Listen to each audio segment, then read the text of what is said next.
Mga bibi, pag-uusapan na naman natin ang mga pangyayari dito sa senior high. Well, bago tayo magpatuloy, kung bago ka pa lang dito sa channel ko at mahilig ka sa ganitong mga videos, huwag kalimutang mag-like, share, comment, and subscribe.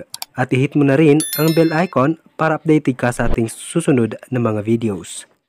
Magkakasubukan ng prinsipyo. Ikaw talaga magpapakulong sa akin? Anong klaseng magulang kayo? Ang klase ng magulang na kahit gaano kalaki ang pagmamahal ko sa inyong dalawa, dadalhin ko pa rin kayo sa tamang landas. Mga dapat aabangan sa episode 35, pinakulong ni Manang Lydia itong si Tonyo, ang kapatid ni Obet, dahil sa pagtutulak nito ng ipinagbabawal na gamot.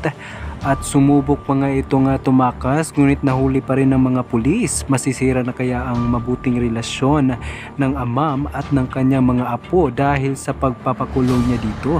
Ito na rin kaya ang pagkakataon na malalaman ni Sky ang buong katotohanan. Handa ka ba sa kapalit nito? Protektahan mo lang yung kapatid ko. Namatay yung kambal ko. Hanggang ngayon wala pa rin may alam kung ano talaga nangyari sa kanya. Habang si Sky naman bumuhos ang emosyon at galit kay Obet dahil sa mga pinagtatakpan itong katotohanan. At dahil dito, tutulong pa rin kaya si Manang Lydia kay Sky o may maitutulong kaya si Obet sa kanya ngayong malaki ang posibilidad na may alam si Tonyo sa mga nangyayari. At patuloy pa rin kayang protektahan ni Obet ang kapatid upang hindi madagdagan ang kaso nito. Ano kaya ang susunod na mangyayari? Dahil sa mga tulad mo na may pinagtatakpan. Alam mo bang may kapatid din yan sa Northford, si Robert Santana? Tulak din ba? At sa kabila naman ng lahat, may masama kayang plano si Soledad kay Obet ngayong alam na nila na magkakapatid sila ni Tonyo. Madadamay kaya si Obet sa pagkakulong ni Tonyo o pagbigyan ng pangalawang pagkakataon ni Soledad si Obet upang hindi madamay sa kaso.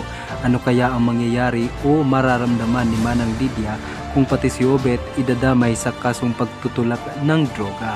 Ano naman kaya ang motibo ni Potts? Bakit niya isinumbong kay Soledad si Obet? Isa kaya itong paghihiganti ni Potts o ginawa niya lang ito upang makalusot sa kaso na kanyang kinakaharap? Kung gusto mong malaman, isubscribe mo na ang channel na ito at i-hit mo na rin ang bell icon para updated ka sa ating susunod na mga videos. Salamat sa panunod dito sa The Buzz or Bash latest news updates. Bago natin tatapusin ang video na ito, gusto ko munang magpapasalamat sa lahat na nanonood at sa inyong pagsusubaybay sa channel na ito. A biggest shout out to Boy Sarangan Vlogs, TL Farm Vlogs, Young Inspirationals, Buzz Box. Kung gusto nyo magpapa-shoutout, i-comment nyo na ang inyong mga pangalan sa comment box below. Senior High.